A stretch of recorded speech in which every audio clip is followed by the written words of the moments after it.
เอาแก้วได้ใช้งามอยู่เด้ สวยกันกับตัวนี้ต่างกันนี่นี่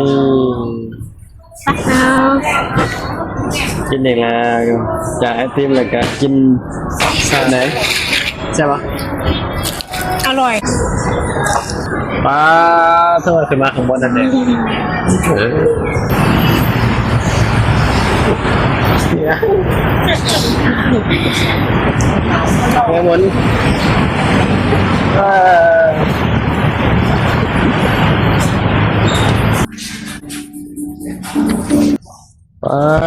อยากให้อีพิกหน่อยดิ โอ้ยนี่ ให้อีพิกหน่อยได้ไหม ให้ลูกสาวที่น้องนี่น่ารักกันเลย น่ารักกันเลยนุ่มนิ่มมือแห้งหนึ่งอันนี้แห้งน่ารัก ป้าตัวนี้เองค่ะพี่น้องเบิ้งพิกหน่อยก็จะหมักขนาดแม่ยังหมักเลย สบายดีสวัสดีครับผมวันนี้ก็สิไปหาพี่น้องล่าสุดก็อยู่ห้องบ่ได้เนาะก็เลยแบบไปหาแบบว่าหาอย่างแบบตากเอก่อนพี่น้องฮ้อนอยู่นะไปเดอะมอลล์บางกะปิตอนนี้ก็นั่งถ่ารถเมล์อยู่ไม่ไปรถเมล์พี่น้องมีแน่ถ้าไปรถเมล์มันมีผมเนาะมันก็เลยเย็นๆแน่ตอนนี้ก็รอรถเมล์มาอยู่เดี๋ยวรถเมล์มาก็จะได้ขึ้นรถเมล์แล้วไปเดอะมอลล์พี่น้องไปหาตังค์ไปพ่อกันอยู่เดอะมอลล์พี่น้องไปละมาพอเดอะมอลล์เลยตอนนี้เขาก็มาฮอดห่างไปทีเรียบร้อยพี่น้องฮอดกับฮอดแน่เนาะมาห่างเย็นสบายเลยนี่ จะน่ารักดู มาปุ๊บนี่ก็ปั๊บเลยพี่น้องนี่ลองแล้วลองเช่าแล้วเลือกแล้วจะด่ากับตัวนี้จะได้น่ารัก อันไหน จะด่ากับตัวนี้ ตอนนี้มันก็น่ารักอีกอย่างนึงเลือกรองเท้าเลย ทำไมขาด คู่ละ100 กว่าบาทของห่างมันกับโมเมนต์ว่าสิแพงทุกอย่างเนาะบางอย่างมันก็พอใช้ได้ก็แบบพอซื้อได้นะ100 กว่าบาทก็มีถ้าจะได้นั่นล่ะแบบนี้ก็มีนั่นนี่ไหนอ่ะ จักไม่ขาด เอาเกิดเลยได้ไหมคุณเด็กเขาเจ้าคือแถวคือไม่ฆ่าผมเว้นบอกงามอยู่เด้ สวยสีเนี้ยรักสีอยากรวมนิดๆเนาะ พี่น้อง170 บาท 29 บาท ซื้อรองเท้าได้คู่หนึ่งบ่ค่อยได้ซื้อยังบอกส่วนหลายเนาะ เปล่ามาที่ประซื้อยังได้ก็เสียหายก็ทำมา ซื้อกินไอติมปะ นั่นไง อันนี้นะซื้อไอติมนี่ นี่ ไอติมกินข้าวเย็นๆ กินได้ยัง ยัง ตอนเดียวมะม่วง ซื้อไอติมพี่น้อง นี่ นี่ ไป สีมะม่วง ไป ใช่ปะ แซ่บ กินทำแบบเติมประวัติ เต็มความอวด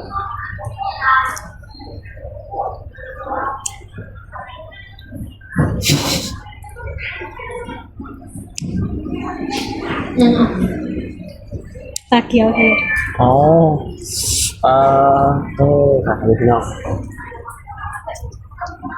จากไอติมแล้วก็กิน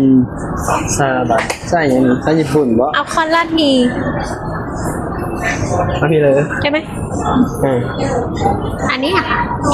30 แล้ว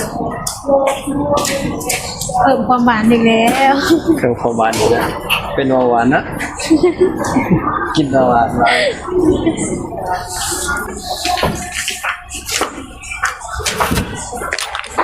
ไหนใช่ปะ อร่อย ป้าเท่าขึ้นมาข้างบนนั่นเองแดดเพื่อเลาะสายเลาะพี่น้องเย็นเลยหางเดือดมอยเป็นยังอีกวันนี้ฮะเป็นยัง ขับมาเบิ้ง เขาเรื่องไปเขาอะไรก็ได้มาเลยเราเห็นมันเต็มที่โอ้ยใส่เลาะซ้ อะไร ำกระตุ้นยังตัวนี้ยังไงนะเนาะ นี่สตีฟไหม ว่าจะได้ให้ลูกสาวเลยพี่น้อยนี่นะจะเอาลูกสาวมาหล่อเลยเนาะ นี่อัน แล้วหลาพิงมาหล่อดิก็ยังน่ารักเนาะ อันนี้ในโทรทัศน์นั่นเองใส่ยังก็รัก น่ารักดีโอ้เอาลูกสาวมาหล่อดินะว้าวก็น่ารักอะไร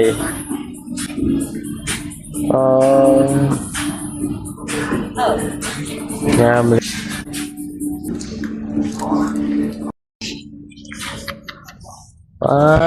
อยากให้ถ่ายอีกพิกหน่อยดิ โอ้ยไง ถ่ายอีกพิกหน่อยได้ไหม ให้ลูกสาวที่น้องนี่น่ารักกันเลย รักกันเลยนุ่มนิ่มมือแห้งหนึ่ง มึงเนี่ยร้ายไม่พูดน้องมึงพูดโอ้ตัวไป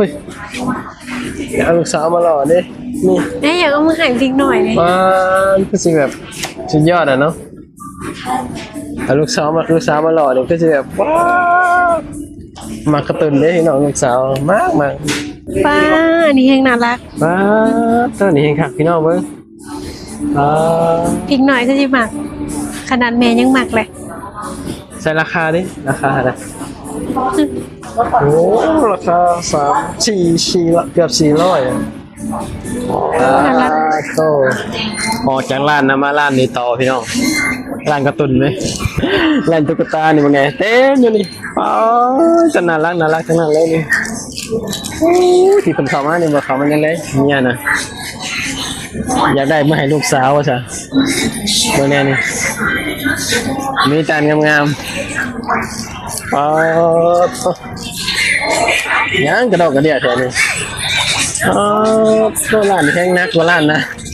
ร้านนั้นยังบ่ร้ายเท่าร้านนี้ไหมร้านนี้ร้ายคักพี่น้องนี่ตกของเต็มอยู่อ๋อตัวมีการน่ารักเนาะอ๋อไปรอเบิ่งพอมีเฮง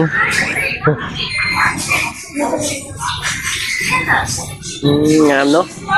ด้านน่ารักหลายขนาดเลย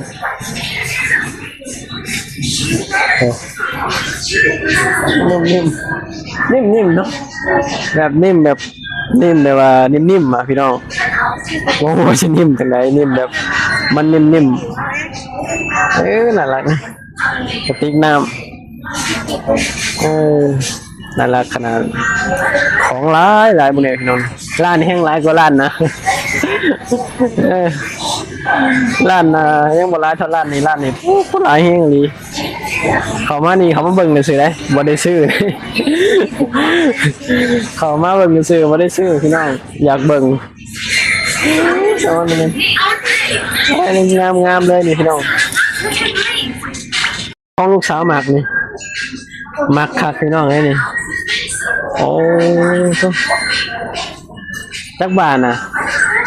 อันหนึ่งจักบาทโอ้คนนี้พี่ท่านนี่พี่ท่านนี่ก็เต็มเลยนี่สำโรงงานผลิตหลายคักพวกกับพวกว่ากระตุนพี่น้องหลายคักหลายไปตัวเบิ่งหลายแถวหลายวะหลายกระดอกหลายกระดิ่ง